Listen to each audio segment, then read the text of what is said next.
Hello everyone, welcome to this afternoon's webinar, Staying on Air and Safe during COVID-19, aka coronavirus. Just making sure that everything's working with our camera at the moment. I'll just get our share happening here. Stop sharing that. Thanks very much to everyone who's started writing queries into the box, and the Q&A and the chat is how we'll be answering a lot of questions today. We're also streaming live on Facebook and we're able to respond to queries there. But to start it off properly, our CBAA webinar is brought to you with the support of the CMTO, broadcast here from Gadigal land, and as such we would like to acknowledge the traditional owners of the land upon which we meet, the Gadigal people of the Eora Nation, paying respects to elders past, present and emerging. My name is Danny Chifley from the CBAA. Joining me, CBAA CEO John Bissett and Content Services Manager Abe Killian. A lot of stuff to get through this afternoon.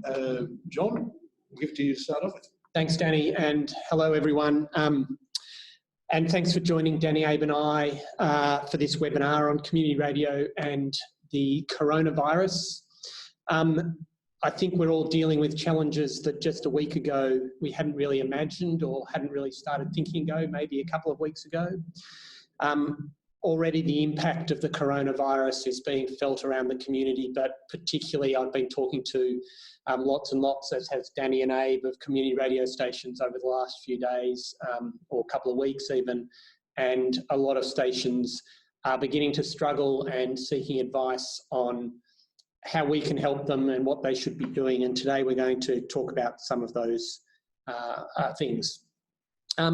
Business as usual isn't an option. And without a doubt, these are sort of challenging times. I'm certainly hearing from stations that sponsorship is drying up or has dried up in some instances, and there's many stations that rely on money or revenue, sponsorship revenue from arts organisations, gigs, other performing arts and small business, and that's the particular parts of the community that are particularly struggling at the moment. Through this though, it's really critical that we remember how important community radio is. Community radio through the bushfires early in the year played a critical role, and I spent some time in Canberra a few weeks ago talking to MPs about how valuable community radio was, and without a doubt every one of them I spoke to said how important community radio was and what an amazing job stations did, like stations in Eurobodalla, Mallacoota, Tumut and many others. And this coronavirus situation is another time where community radio can really play a vital role.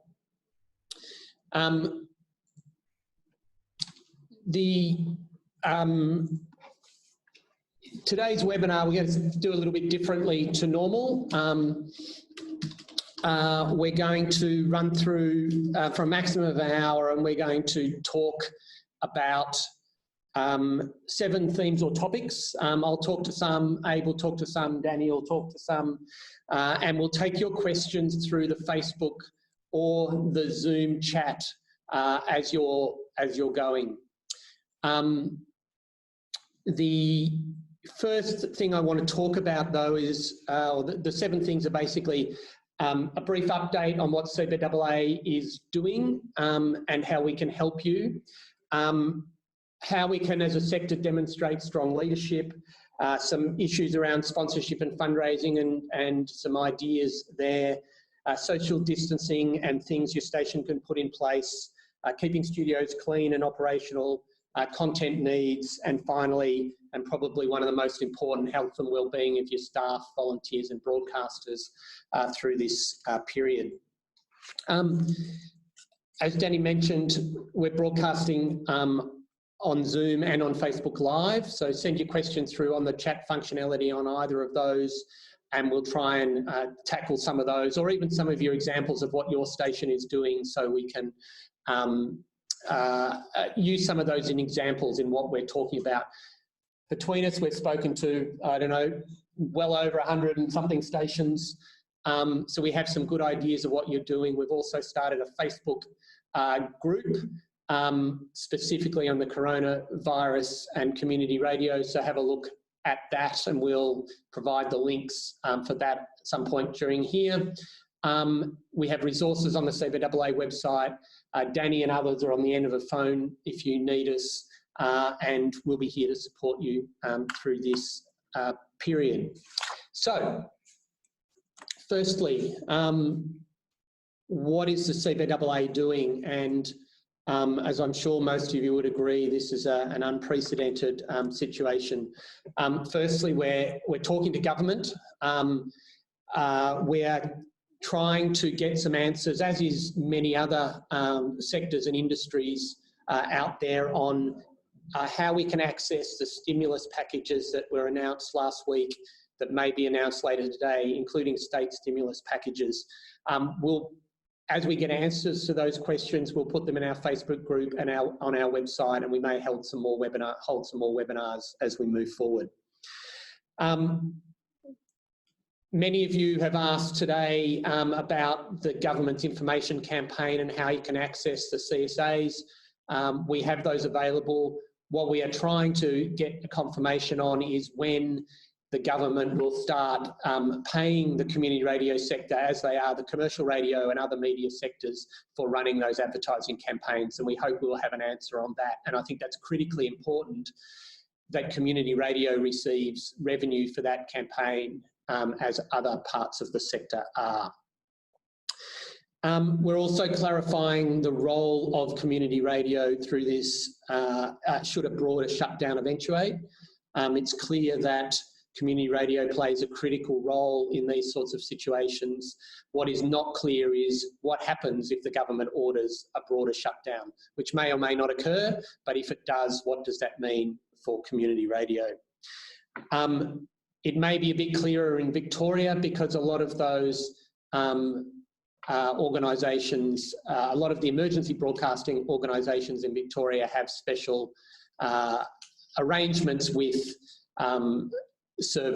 their emergency service, with the Victorian Emergency Services. That doesn't exist in other states, and we'll keep providing you with information on that.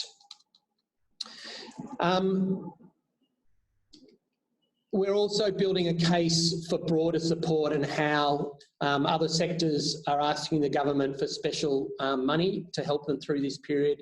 We're building a case around those sorts of things, and we need input from people about what the impacts on your station are, and I'll talk a little bit more about that when we get to the fundraising sponsorship place, part of this, or topic of this conversation. We're also working with the CBF, Philip Randall, the CBAA President, and I, and Jackie Riddell, the CBAA Vice President, met with the CBF executive this morning. They have published an announcement today, and we're working with them to consider what they can do to support community radio during this period, and we'll work with them very closely on that as we move forward, and provide more information as we do that.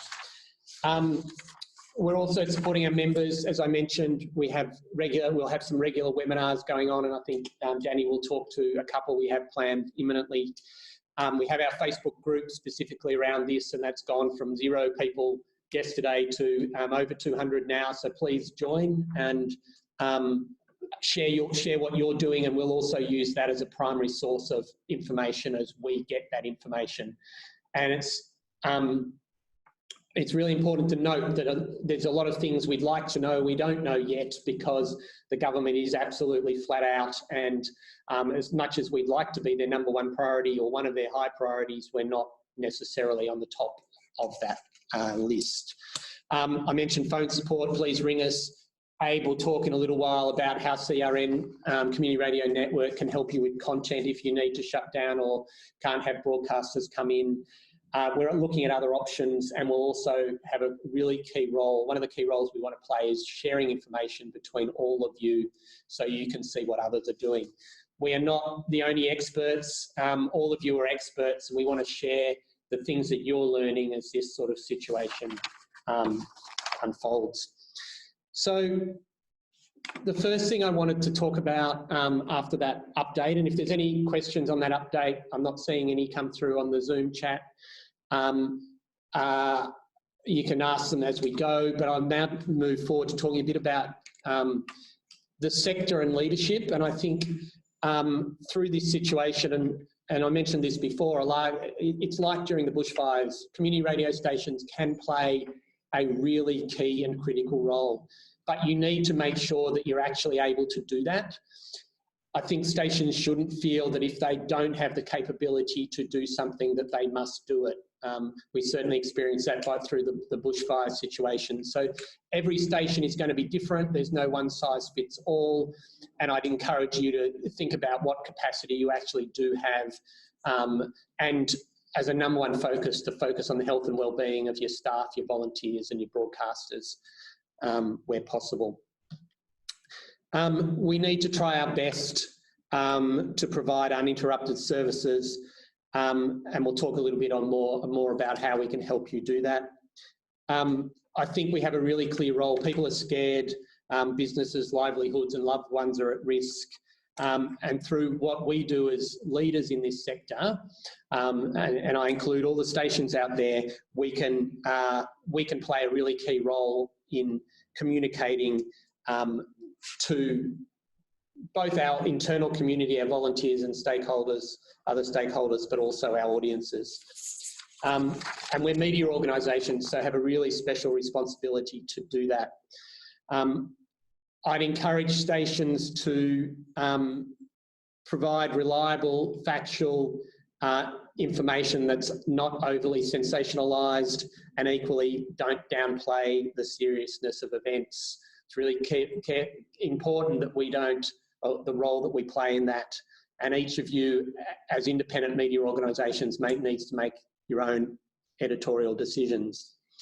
But don't forget also that you can provide moments of fun and entertainment. There's going to be a lot of people sitting at home twiddling their thumbs or working from home, not able to go out. So don't forget the important role you can play in that entertainment sense.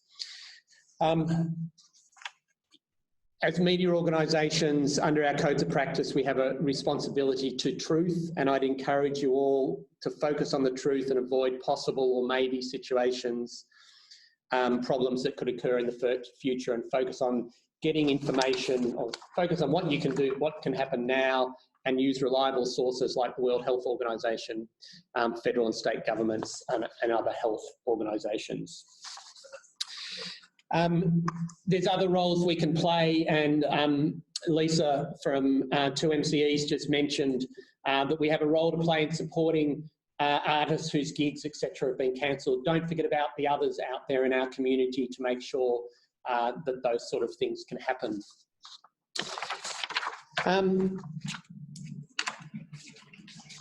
I think we talk a little bit about sponsorship and fundraising now, and we are certainly hearing that sponsorship, particularly on some of the bigger stations, is collapsing, particularly those that rely on money from the music industry, from performing arts organisations, from small business. Please provide us through our Facebook group or by emailing the CBAA with some examples of what impacts it's having on you, so we can use those examples to build a case for government support should that be necessary. I think we've just had a question which I think is really quite an interesting one. Can we really get information out given the rolling state of news? Would it not be better to send listeners to the ABC for news and we do community building? I think that's a decision for your station. Different stations have different capabilities. We have a number of stations in this sector that have news services, and we'll be doing that. You certainly can't match the ABC, I wouldn't think, as a small station. But work out what your role is, and please, provide the health information that needs to be provided. And again, the CBAA website will have some of that information on it, and please look at the Department of Health and World Health Organization websites. So I'd be interested if anyone can comment on what they're doing about sponsorship. Some of the examples we've had is, one station has suggested that we that before you refund money, offer them a credit, offer them opportunities to change their messaging, do those sorts of things. Do what's best for your relationships with your sponsors, do what's best for the both organisations, what's possible. Be flexible with changes. Another organisation is saying, if you want to change your messaging, we'll change your spot for free, or we'll do that more cheaply, and those sorts of things.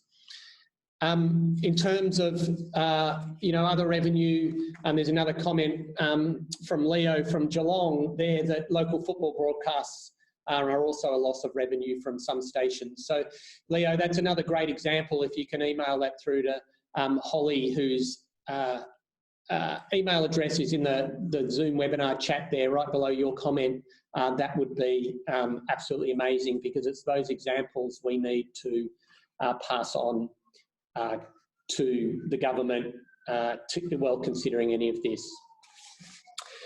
In terms of fundraising, we've heard multiple things. We've heard one station's changed their theme from being a time of celebration to one being more about we're here to support you during this time at home.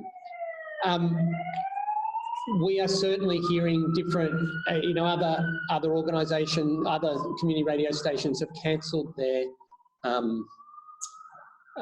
sponsorship events. That's obviously understandable and reasonable, but don't forget, this is a time. Don't shy away from still asking your community to support you. A few tips we've got from a couple of organisations, and we'll post this later on to our Facebook group, is there's a good formula to help organisations during this time. Create a simple email, for example, that quickly acknowledges that things aren't normal. Tell stations what you're doing, what your struggles are. Describe the situation and how it's hurting you, your beneficiaries, your supporters, your organisation. Don't shy away from asking for them to join your organisation or to donate to your community radio station. There's no need to stop those sorts of things, and in fact you'll probably see other charities ramping that up in the next period of time as they need support just to exist. Show your supporters or your donors gift how that meets, whatever they give you, how that meets your need, how it's helping you to move forward. Tell stories around how it's helping you. And make it really clear that the funds you need are not in your budget, that you're struggling, you need some money to help you keep moving forward. And don't forget to link to your donation page. So it's a really simple, or your donation form, and we can help organisations set up donation forms if they want to make donations much easier, but don't forget to link to that form so it's very simple for someone to make a donation or to join your organisation. Any questions? I'm just having a look at the screen to see if there's any other questions on the finances side. I think shorter term, most stations we're hearing are more interested in immediate operational things. But certainly I think this financial situation is going to be one of the more long-term difficulties that this sector is going to face. The fourth topic we want to talk about, and this is looking at the notes, this is the beginning of the area where a lot of you want to talk, is, and I wanted to start talking a little bit about station ops and social distancing, and then move into studios, keeping studios clean and operational. And I'll give this a kick off, and then I'll hand over to Abe for to say a few things. So firstly, what you do at your station is going to be unique to your station to some degree. We have a whole lot of ideas, stations putting a whole lot of ideas onto the Facebook group, the coronavirus Facebook group, but we are certainly hearing some great ideas, and I think you need to look at what is most applicable for your station. We're certainly hearing of some stations that have effectively shut their doors and are either operating remotely or are standing back a little bit whilst they get things in place to operate more remotely. One station I know has split into A and B teams. This is a station with staff, but they have some of their staff coming in say Monday, Tuesday, and another group of staff coming in Wednesday, Thursday, and so on and so on. Another station has said broadcasters only, so broadcasters are coming in to the station, doing their show, cleaning their studio, and going home again, and minimising crossover with the next broadcaster. Some stations have taken home their OB equipment, so they can quite easily or quickly set up OB broadcasts so they can operate remotely if there's a shutdown. As I said, there's no one size fits all, and I'd encourage you to look at the Facebook group to share ideas around those sorts of things. And Abe, I don't know if you've got some other ideas around that, and also then studio hygiene and operations. Yeah, fantastic. Thank you. So really, I suppose the thing is, what we want to try and do is limit the amount of time that the broadcasters spend in the studio or potentially around each other. So the first question to ask is, do you have to be going live? Is it something, and I'm seeing some of the comments here at the moment, is it something that they can actually pre-record and put together? Do you need to broadcast live now? Can you have a best of for a particular program? Other programs are obviously timely and providing news, so that wouldn't be appropriate. But think about, if you have multiple studios, can you alternate studios during the day? Can you do your 9 o'clock show in one studio and your 10 o'clock in the other, and your 11 o'clock back in the other studio?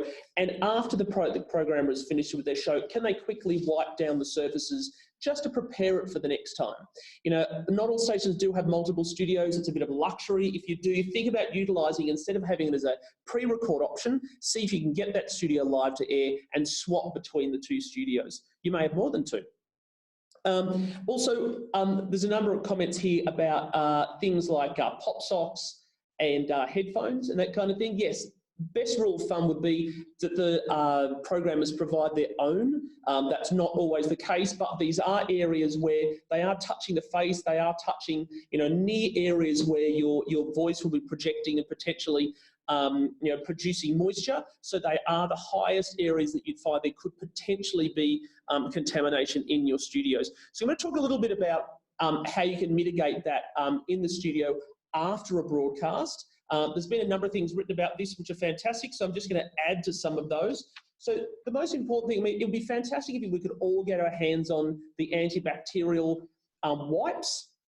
They're very hard to get at the moment, so we need to look at some other options. So some of these other options would be, there are other wipes on the market that actually produce, instead of antibacterial, they have like a soap derivative in them. And what you want to do is, instead of actually washing, remember, all this is not about washing the equipment, it's about disrupting the surface. So you just want to disrupt any potential moisture that's sitting on the surface. And you can do that with, I've tested out a couple of brands. This is the one that seems to have the least amount of actually moisture. So you've got to be really careful. If you are using wipes, they're not wet, they're just moist. And so what you want to do is just wipe down the equipment after you've used it. Again, you're just disrupting the surface rather than trying to wash it. You don't want water to pool. You don't want any kind of moisture residue or wetness. You just want to be able to get the soap over the top, and that will disturb the virus that could be potentially sitting on the surfaces. Pay special attention to like equipment such as things like phones. You might not think about the phone, or the mouse that is actually that the programmer may use during the program. Think about door handles, CD players, play-out equipment, that kind of stuff. And again, just gently go over the top. With microphones, yes, they can be difficult to clean, and you don't want to be spraying directly into the microphone. There has been some conversation about Glen 20 being sprayed on pop socks and microphones. It's a bad idea. The moisture inside them will actually damage the capsule inside the microphone. So don't use any spray on the microphone itself, or in fact on the panel. Any kind of moisture that can get into those areas can damage the sensitive equipment. Certainly in the past, what I've done with the pop socks is you can wash it and squeeze it thoroughly so it's not wet in warm soapy water. When you do dry it, just turn it inside out and put it out in the sun and leave it out in the sun to completely dry. Before you do put a pop sock back onto a microphone that has been washed, it has to be completely and thoroughly dry. You don't want to cause any kind of interference or moisture in there as well. And the other one is headphones. If you are cleaning headphones, remember to clean completely inside the cup, along the top in fact, the entire surface area of this, because we're talking about sweat, we're talking about moisture, hands, that kind of thing. You need to disinfect all those areas. And what you can do is, as long as you've done it one thorough clean, you can then potentially rely on your programmers to do that 5-minute clean after their show each time. All the faders, all the buttons, the mouse, the phone, all that kind of thing. Station management should be the one that does the pop socks, though. You really don't want your volunteers or your announcers being responsible for this. If they do have their own, do encourage them to bring their own. The same with the headphones. That's probably the main things in terms of keeping it clean and looking after the areas. We do have this document, which will be on the website very soon. And it does also include a sheet on the back, which you won't be able to see, but this sheet you can put up at the station, and it's basically just a cleaning sheet. So you may decide to have one of these in your studio, and the program just has to put their name and the things that they have cleaned off. They just need to tick them off. So have a think about that cleaning. Remember, just to leave you with a point, you're not washing, you're simply wiping the surfaces. You should have no pools of water or no pools of moisture. Before we move on, there was a couple of questions that appeared during the stream while Abe was talking that I just thought I'd address. First of all, Leo from Geelong asked about community radio status as an emergency service and what happens if there is an actual shutdown. That is something we're trying to clarify at the moment. Unfortunately, the answer I've got is we'll clarify that if there's a shutdown, but we're trying to work through that and figure out if that's the case. I don't like to speculate, but I think that might be, if you're an emergency services, an official emergency services broadcaster in Victoria, which I think you are, Leo, then that might be a little bit more likely that you'll be an emergency broadcaster, and there's a number of stations in Victoria like that. Different rules apply in the other states, and we will clarify that as soon as possible. The other thing I'd just like to mention is a couple of people have said, any advice for RPH stations or other stations? What I'd just like to remind people is, don't forget who your community is. Are your volunteers or broadcasters or staff from at-risk groups? If that's the case, you possibly need to make other arrangements or different arrangements. That is not a coronavirus cough, that's me talking too loud. Back to you. Yes, I wanted to also just pick up on something. There's a couple of comments in here about Glen 20, and Glen 20 is a fantastic disinfectant for the air and some surfaces. You don't want to be spraying that on microphones, near panels, or near your equipment. You don't want those microscopic particles inside your gear. It can be a danger and can damage the very delicate infrastructure inside that. The other thing we want to talk about as well was to talk about content. Now, some stations have been contacting us talking about that they're looking at doing some kind of shutdown or restricted hours. And I just wanted to let people know that the Community Radio Network is available if you want to use the Community Radio Network content. Communications went out this morning from the CBAA, you may have seen. We're making CRN content available to stations for 6 months to get through this period, and you'll be able to use all the content, and we're delivering that via FTP. So you need to contact the Community Radio Network, which is crn@cbaa.org.au.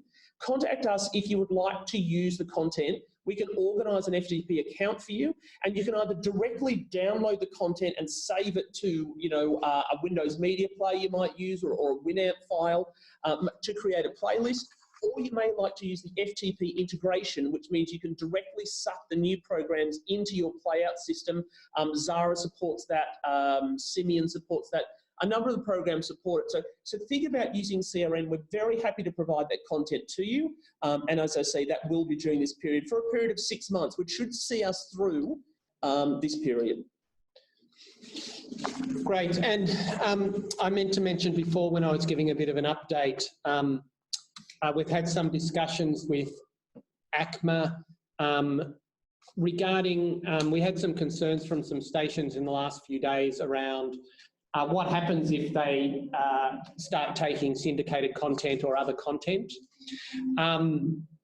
They are the ACMA has advised they understand that it's going to be a challenging time for community broadcasters, and a challenging time particularly where volunteers are self-isolating or can't get into a station or under quarantine or all of those sorts of things.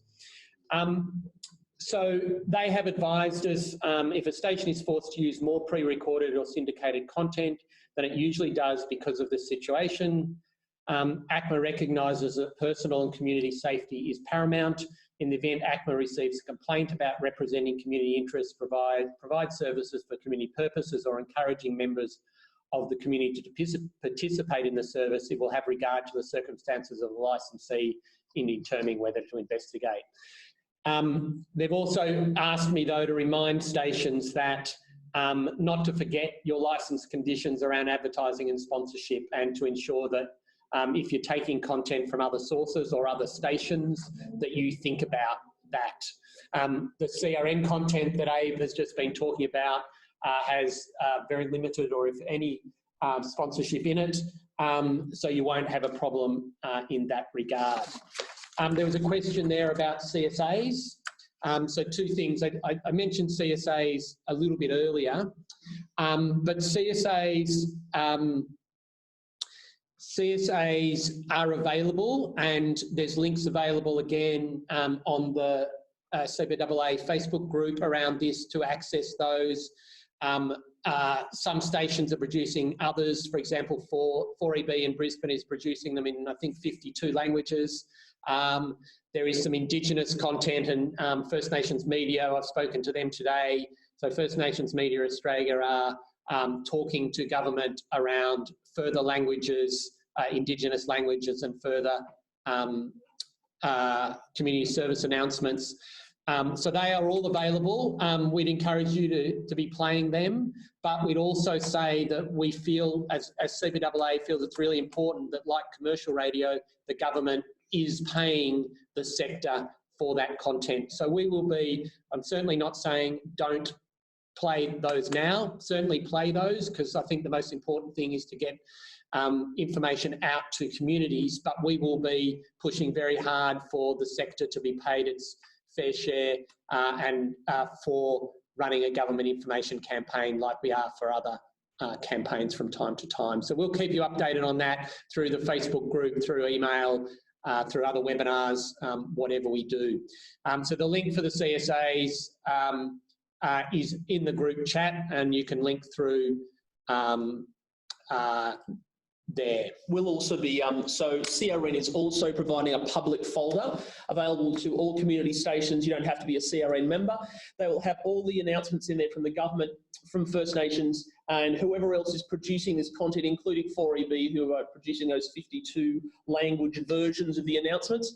We'll have that all available in folders, and we'll be pushing that out today or tomorrow. So you'll be able to go there and grab that content as well. You don't need to worry about Facebook groups or whatever. You will be getting an email with that information in it. Okay.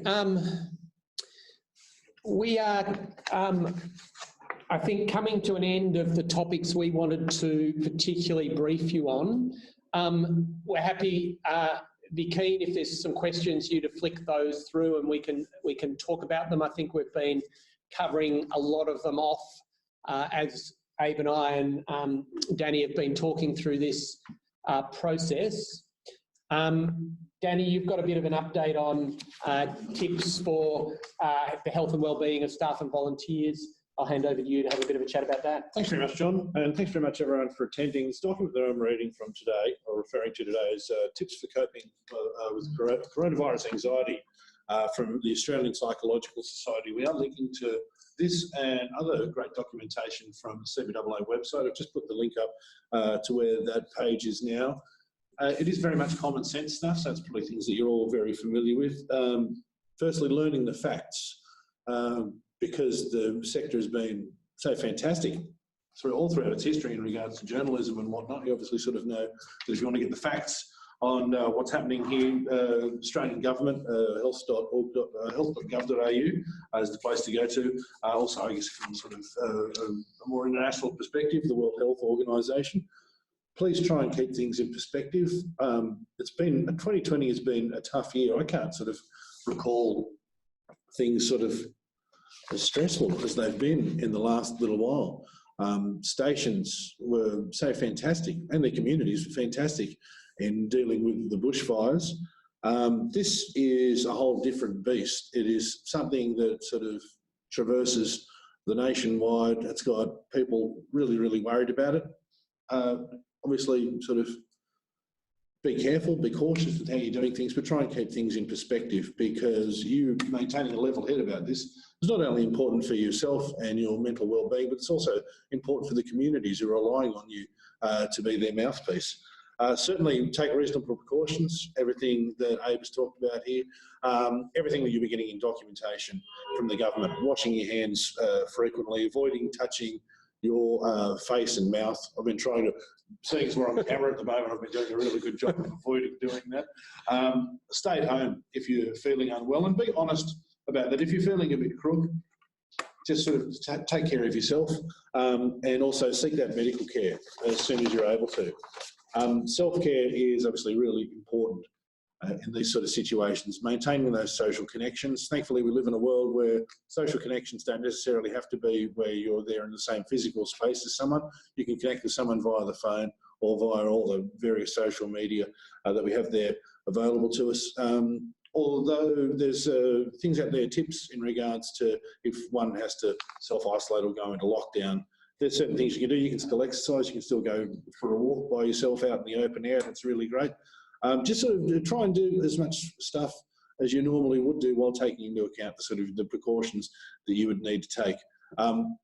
Healthy lifestyle, balanced diet, though I know that might sort of seem hypocritical coming from someone such as me, but please try and do it. Just do whatever you can to sort of remain in a calm state about all of that. And obviously, if it does sort of get a bit too much, seek that additional support. It is there available to you, not just from sort of the Australian Psychological Society, but just from all facets of your community.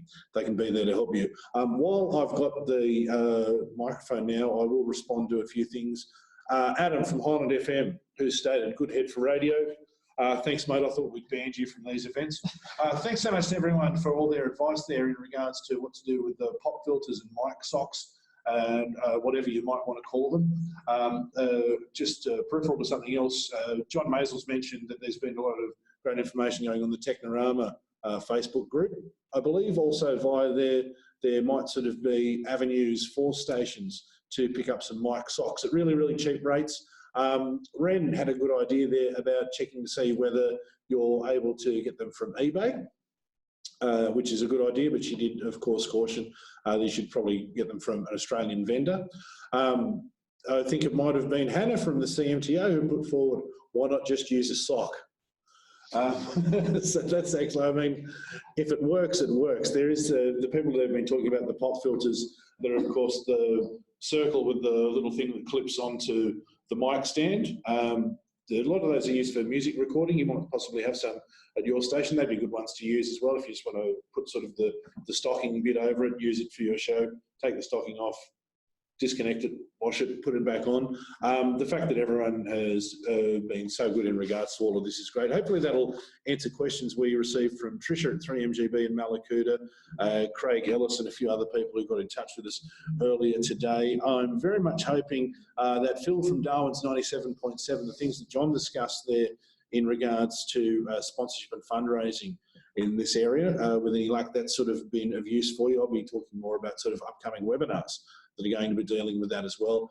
And of course, Holly Friedlander Lidicote has put her email address in the Zoom webinar chat. Stations with concerns there in regards to fundraising and sponsorship, please do get in touch with Holly. Michaela from 3CR and someone else there in the chat mentioned something about, I think it might have been Nikki Marcel, about presenters working remotely. CMTO will be able to link you up with some great software that you can use to edit your audio. Hopefully you're able to access sort of remote microphones and they will hopefully be good enough for you to get some good enough quality audio for creating content. But luckily technology is at the point at the moment where it's somewhat limitless with the amount of audio content that you can make there at home. So be sure to take advantage of that. I'm sure lots of people have got great ideas about all of that. And that can be one of the things we'd encourage you to start talking about there in the CBAA Facebook group. You know, if I've missed anything, I'd be more than happy to know. John Maisels, I understand you raised your hand. Did you have a query that you'd like to type into the chat box? Ren, using your phone to make audio clips. Absolutely fantastic. Could I just add, I saw Gavin's comment on there about the Roadcaster. So Gavin, we use the Roadcaster actually for our journalist in Canberra, and it's a really fantastic piece of equipment. The Roadcaster is not incredibly expensive. It's about $800. And what it does do, it does something unique kind of in radio in that you can actually Bluetooth a mobile phone to it if you wanted to, and it creates a mix minor so you could actually do phone interviews on it. It's unusual for a piece of broadcast tech that cheap that can actually do that. It also has 4 inputs of microphones. You can record to an SD card or directly into a PC via USB. So yeah, we are using the Roadcaster. If it's something you want to look at, then certainly be happy to take that up with you at some point. Have a chat to you about it. And Susan asked, is there a directive to insist that all guests are remote? That would be an internal station policy that you'd be referring to there, and that would be totally fine. A lot of stations are doing that. They really want to limit the amount of people who are there on the ground at the station. You want as few people there at your station as possible. Nothing wrong with doing some phone interviews if you've got that capability. If you don't have that capability, just a bit of a moratorium on interviews in the meantime. I just want to make sure that there's sort of the least amount of people who are using shared facilities as is possible. Lots of stuff coming through now. Everyone's sort of main points are in the chat. John, have I missed anything? I think we're all good. Why don't we let everyone get back to working with their stations and getting things in place? Excellent. And of course, you can stay in touch with us.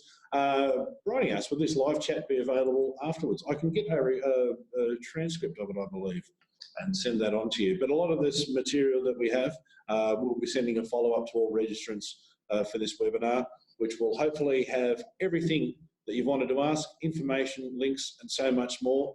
But in the meantime, keep on doing what you're doing. Can't stress enough how important it is that if you're able to do so in a safe and responsible manner, then please stay on air and be that voice for your community, because you're really going to be needed as we go through the next little while. Thank you, everyone. And we have a few more webinars. I don't know if they're scheduled yet. Coming. Yes, Jenny? I will just thank God you're here, so I know what the next week's webinar was going to be initially one where hopefully come on, slides, work with me now. Why don't my slides work? Oh, there we go. Thank you for joining us was the one I wanted there, because it's got the upcoming webinars on it. This has been, I felt this had been a really professional webinar up until this exact point. Next week's webinar was going to be Volunteering Victoria. We're going to be talking about their updated volunteering handbook. We've had a chat with them, and obviously sort of the environment at the moment. We're going to be talking volunteer resilience. It will, of course, refer to the Volunteering Victoria updated handbook, because it's got a lot of great information in it, but they're going to talk about things like making sure you're looking after your volunteers and ensuring that once we get through this together, that you're going back to a strong volunteer base. The week following that, we're going to have a webinar, Challenges and Opportunities for Your Station. That will touch more on the sponsorship and fundraising that we've been talking about here this afternoon. We're going to be talking ways where you and your station can do what you can to maintain that sponsorship revenue during these somewhat difficult times. So this is something we're going to be talking about for the next little while, but I guess the main point from the CBAA to all of our member stations is that we're all learning together, and we're all in this together. And yes, thank you all so much for joining us. Any questions that you might have, you can please feel free to get in touch with us via the usual channels. Thank you, everyone, and we'll talk to you all really soon. Excellent. We'll follow up with email soon. Bye, everyone. See you, everyone.